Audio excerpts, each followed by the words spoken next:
La consulta popular del 1 de agosto, la oposición festinó que no se haya alcanzado lo que se pretendía. Y es que no han observado lo que representa una consulta ciudadana. Han puesto muy alto el tope de votos requeridos para que una decisión sea vinculante. Por ejemplo, la de los expresidentes. Está bien, no fue vinculante. Pero ¿qué pasó? ¿Por qué no dentro de los mismos procesos electorales? Eso es algo que se tiene que remediar. Por supuesto, se tiene que remediar y se va a tener que poner un alto a todo esto. Pero ese 40% del padrón electoral de la lista nominal, pues hablamos de 37 millones, más de 37 millones de personas que salgan a votar en una consulta popular. Pues la revocación de mandato tiene eso mismo. Y aquí le voy a dar la explicación cuál es el truco. De hecho, hay un programa muy interesante, se llama Disenso, en el que un analista establece ese punto en específico, porque luego, me están preguntando que si al presidente lo van a multar. ¿Quién lo multa? El INE. El INE a lo más que ha llegado es a bajar algunas mañaneras con la autorización del descompuesto Tribunal Electoral, pero multas al presidente, no me hagan reír que traigo partidos los labios.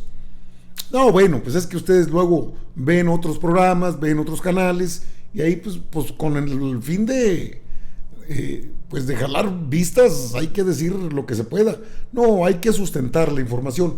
Ni modo, cada quien a su estilo. Yo tengo un estilo de informar, otros tienen su estilo, otros tienen otro estilo. O sea, cada quien tiene una forma de informar, de dar las noticias diferente. Pero eso de que no, al presidente ya lo multaron, se lo quieren echar, o sea, no, le dispararon, o sea, puro jalar vistas, morbo. Lo sé hacer, pero no me parece ético a mí, en lo personal. Lo demás es cada quien su rollo. Le decía lo de la consulta. Es muy interesante porque el próximo año habrá la revocación del mandato del presidente de México. El mismo presidente de la República lo ha dicho.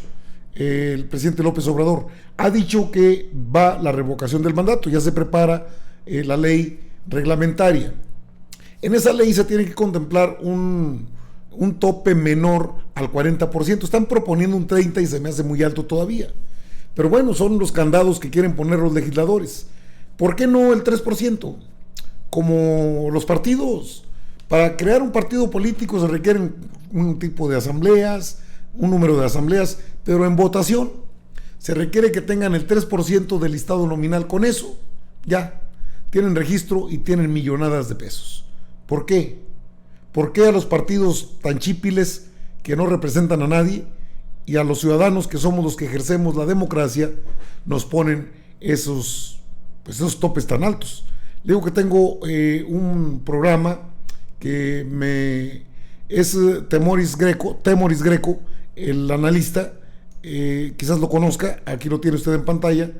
Habla al respecto y habla bien, de hecho, el tema es el disenso. Temoris Greco habla de la consulta y de lo que se debiera observar en este contexto. Escuche. Creo que cada uno de ellos tiene un carácter peculiar, distinto, y aunque coinciden en dos cosas. Uno, que sí están generando debates que se tienen que dar, pero por el otro, que no necesariamente se están canalizando de una manera que pueda resultar fructífera. O sea, por ejemplo, el tema de la consulta, y que también tiene que ver con la revocación de mandato. En los términos en los que están las leyes actualmente, es extremadamente difícil que uno de esos ejercicios alcance una validez. La validez que significa que tiene que ser vinculatorio. Porque tienen que reunir el 40% del padrón electoral. O sea, no el 40% de la gente que vaya a votar, sino la gente que va a votar tiene que ser el 40% del padrón electoral. Esto es equivalente a 37.5 millones de votos.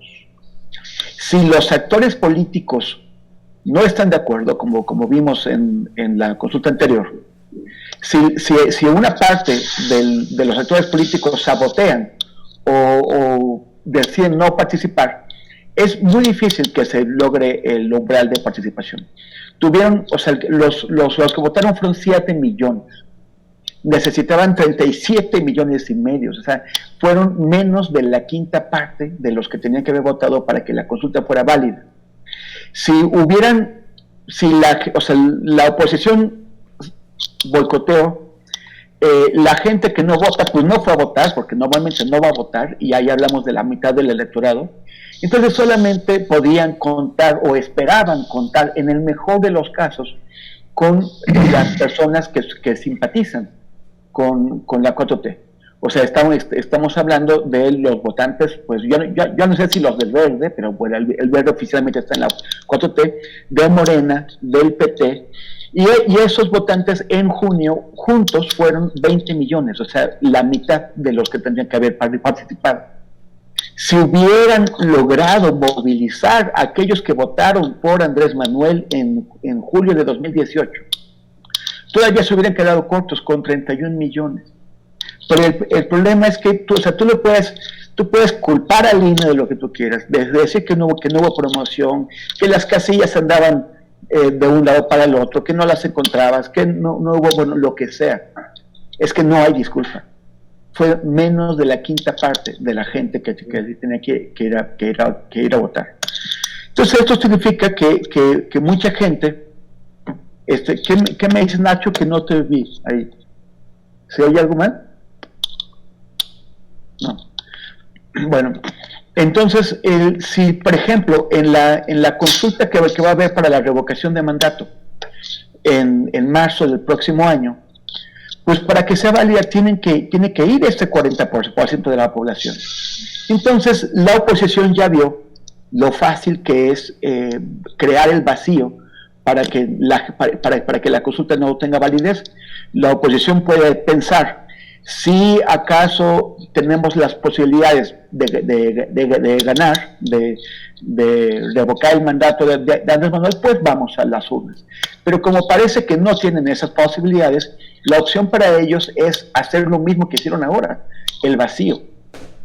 Y de esa forma vamos a tener una consulta de revocación de mandato que no va tampoco a reunir el 40% del electorado, o sea, no va a juntar los 37 millones de votos, se va a quedar lejos. Y que vamos a quedar en una posición pues complicada, porque el presidente habrá revalidado su mandato con una minoría de gente que es la que se fue a votar. O sea, no será una revalidación legal, tampoco una revocación, pero abres el espacio para que haya polémica, para que lo impugnen y para que digan, miren, ni siquiera sus votantes acudieron a respaldar. Ahora, el tema de la revocación de mandato siempre es polémico en una cultura política y en un sistema como el que tenemos, porque es lo que hizo Andrés Manuel en 2018 es una excepción. O sea, no suele ser así. Que un presidente tenga el 53% de los votos no había ocurrido desde Miguel de la Madrid en 1982. O sea, el sistema político mexicano moderno, los candidatos suelen tener entre 36% y 42% de los votos. O sea, eso es lo que han tenido Zedillo, Fox, Peña Nieto, Calderón. Entonces, cuando tú tengas en 2024 un candidato que ganó con un porcentaje así, pues ya te puedes imaginar que sus opositores, sean los que sean, o sea, gane quien gane y sean quien sean sus opositores, ya saben que será muy difícil que logre superar una revocación de mandato, porque va a ser no un mandatario con el 53% de los votos, sino uno con el 36 o 40% de los votos. Entonces podemos entrar en un ciclo vicioso de revocaciones de mandato, que lo que van a hacer es generar inestabilidad y que van a provocar pues una grilla infame. Entonces yo creo que o sea, nada más toqué uno de los 3 puntos que planteaste, pues es que realmente son muy amplios y cada uno tiene características y pues ya, creo que ya hablé un montón. Bueno, ahí tienen la opinión de Temoris Greco, que está con Jorge Torres e Ignacio Alvarado en Disenso, el programa donde se tocó el tema de la revocación del mandato que viene el 22 y el ejercicio que ya se realizó el 1 de agosto, donde la mayoría no acudió a votar. No hay condiciones y Lencho quiere ¿qué es lo que quiere Lencho junto con el Nippon Murayama? Me imagino que piensan en una jubilación multimillonaria.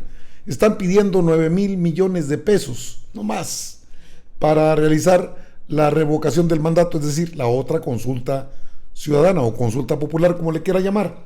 El análisis es interesante porque es muy elevado, el 40% de la lista nominal. Estamos hablando de 37 millones. Esos votos no los alcanza ni un candidato a la presidencia de la República. Y ese candado lo puso en su momento el PRIAN. Es momento de que en la ley reglamentaria de la consulta popular, se quite lo que es la veda electoral porque no hay elecciones y no es correcto aplicar sanciones. Al presidente no lo pueden sancionar. ¿Por qué? Que por los organismos públicos autónomos, esos están en el ojo del huracán de todos. Ahora, lo que tiene que ver con la consulta popular, el esfuerzo fue extraordinario, por todos lados, en todas partes. Es decir, la sociedad sí se involucró, pero el INE tuvo una parca movilidad y una parca acción, aparte de que jugaron en contra. La contracampaña fue del conocimiento general.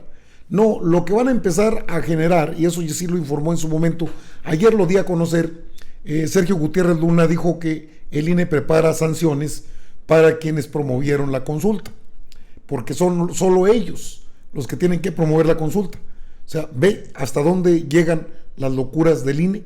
Digo, porque ¿a quién van a multar? Ya multaron a Nacho, el chapucero, creo que 13,000 pesos, y van a multar pues a otros más.